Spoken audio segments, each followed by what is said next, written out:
Hello friends, आज हम बात करेंगे बीएमएस के थर्ड सेमेस्टर में संस्कृत बुक का 8th चैप्टर योग के बारे में। तो चलिए शुरू करते हैं। सबसे पहले जान लेते हैं कि योग क्यों होता है। योग एक आध्यात्मिक प्रक्रिया होती है जिसमें शरीर, मन और आत्मा को एक साथ जोड़ने का काम किया जाता है। अब है योग की व्युत्पत्ति। योग शब्द भाषा की युज धातु से मिलकर बना है। अब आगे है उत्पत्ति। उत्पत्ति की बात करें तो हजारों साल पहले जब से मानव का जन्म हुआ है तभी से योग विज्ञान की उत्पत्ति हुई है।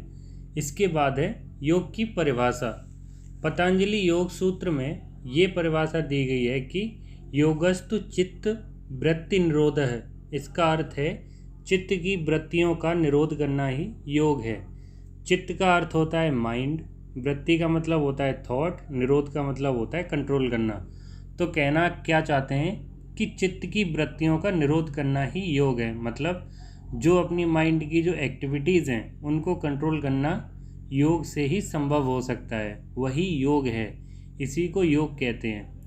पहले हम वृत्तियां समझ लेते हैं। पतंजलि योग सूत्र के अनुसार 5 प्रकार की वृत्तियां होती हैं: प्रमाण, विपर्य, विकल्प, निद्रा, स्मृति।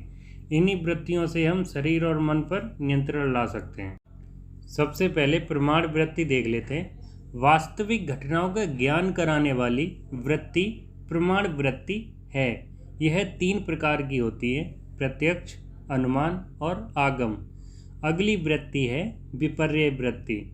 किसी घटना के बारे में गलत ज्ञान होना ही विपर्य वृत्ति है, जैसे अंधेरे में रस्सी को सांप समझ लेना। फिर इसके बाद है विकल्प वृत्ति। किसी वस्तु के उपस्थित नहीं होने पर उस वस्तु का होने का ज्ञान या कल्पना करना ही विकल्प वृत्ति है। जैसे एक व्यक्ति ने कहा कि मेरा हाथ पानी से जल गया है। अब पानी से तो हाथ जलता नहीं है, जलता तो आग से है। फिर भी कहने और सुनने वाले व्यक्ति उसका अर्थ समझ जाते हैं, यही विकल्प है। चौथी वृत्ति है निद्रा वृत्ति। जब व्यक्ति का संबंध बाहरी जगत से टूट जाता है, निद्रा वृत्ति होती है। अंतिम और 5वीं वृत्ति है स्मृति वृत्ति। पहले अनुभव किए हुए विषयों का फिर उभर आना स्मृति वृत्ति है। अब आगे है भगवत गीता के अनुसार योग की परिभाषा। गीता के दूसरे अध्याय में 50वें श्लोक में कहा गया है कि योगः कर्मसु कौशलम, मतलब अपने कर्मों को कुशलता पूर्वक करना ही योग है। अब आगे है व्यास में कहा गया है कि योगः समाधि। यह है व्यास भाष्य के प्रथम अध्याय का प्रथम श्लोक यही है। इसके बाद है अष्टांग योग। This is very very very important, exam में बहुत बार पूछा जाता है। इसको याद करने की ट्रिक है, यम ने आसन पर ध्यान धारण कर समाधि ली। मतलब यम से यम होगा, ने से नियम, आसन से आसन रहेगा, पर को स्क्वायर कर लेंगे, प्राणायाम और प्रत्याहार 2 हो जाएंगे। फिर ध्यान से ध्यान ही रहेगा और धारणा से धारण, धारण से धारण, और फिर है समाधि से समाधि ली।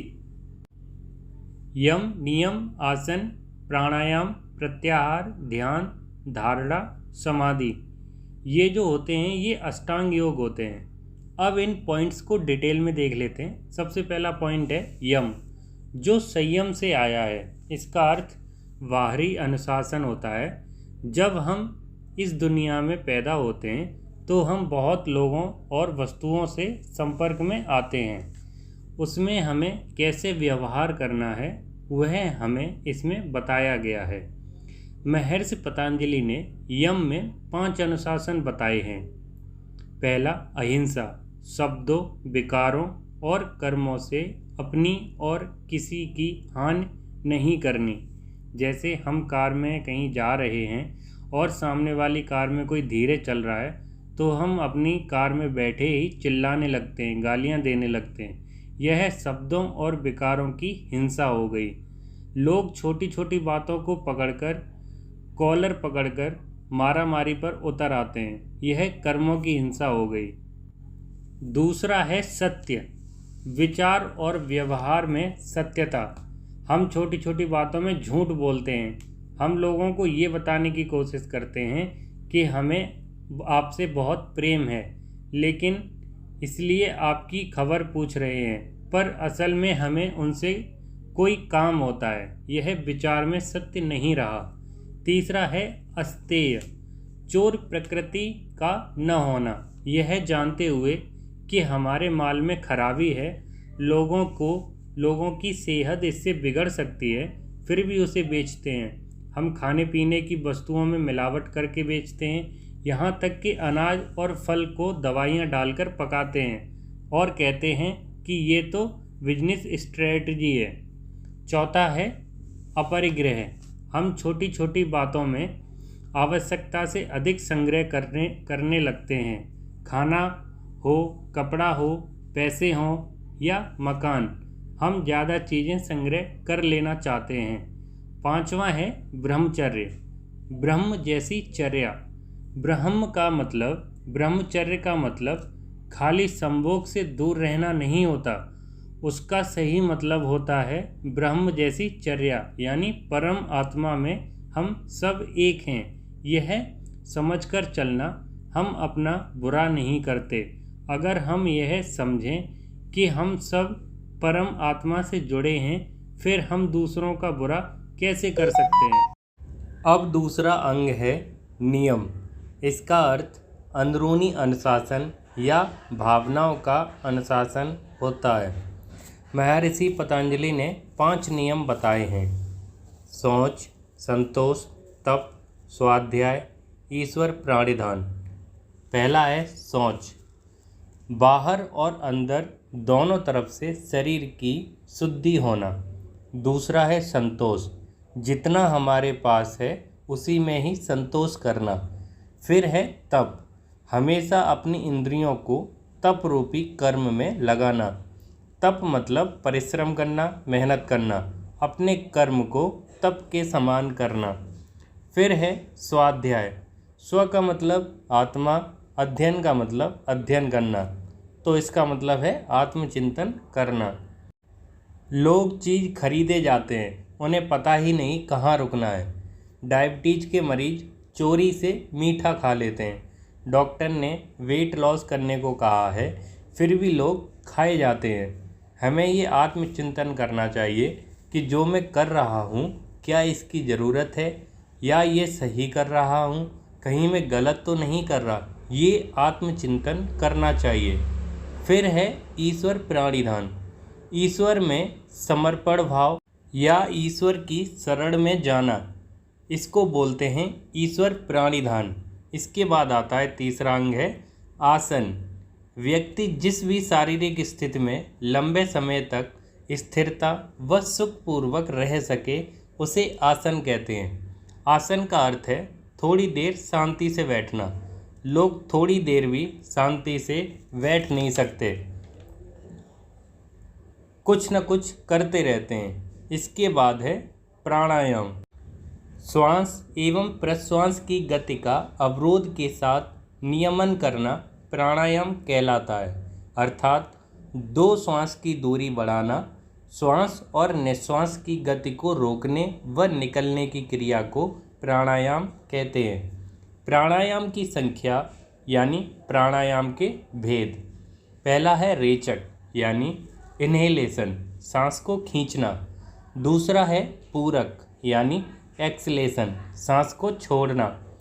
फिर है तीसरा कुंभक, मतलब श्वास को होल्ड करना यानी सांस को रोकना। इसके बाद है प्रत्याहार।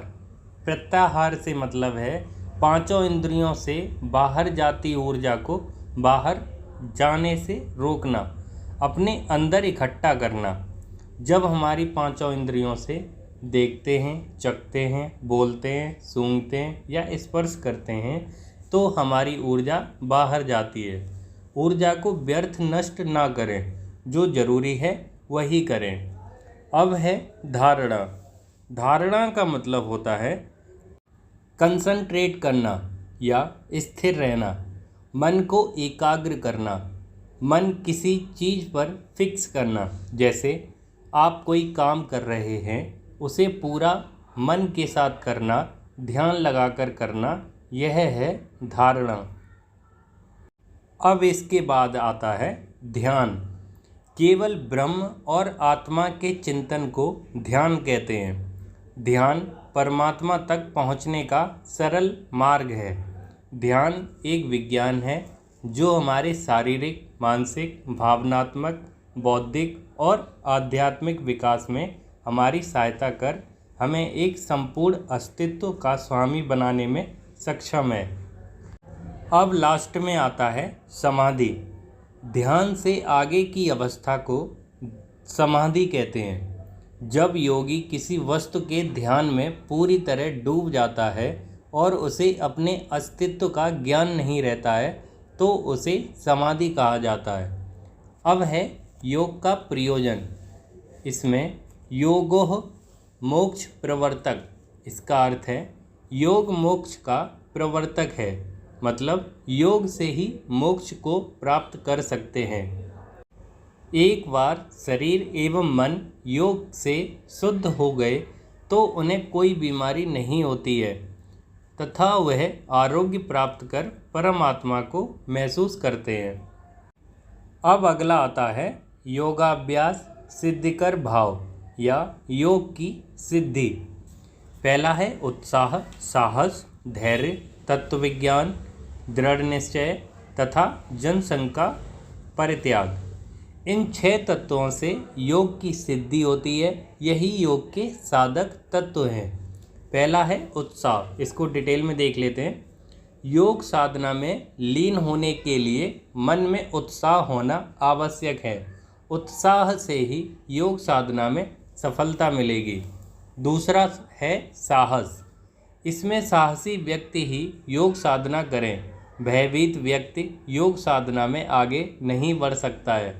तीसरा है धैर्य। इसी व्यक्ति को धैर्य रखना चाहिए। रातों रात साधना में सफलता चाहता है तो आने वाली बाधाओं में गिरकर योग साधना भ्रष्ट हो जाती है।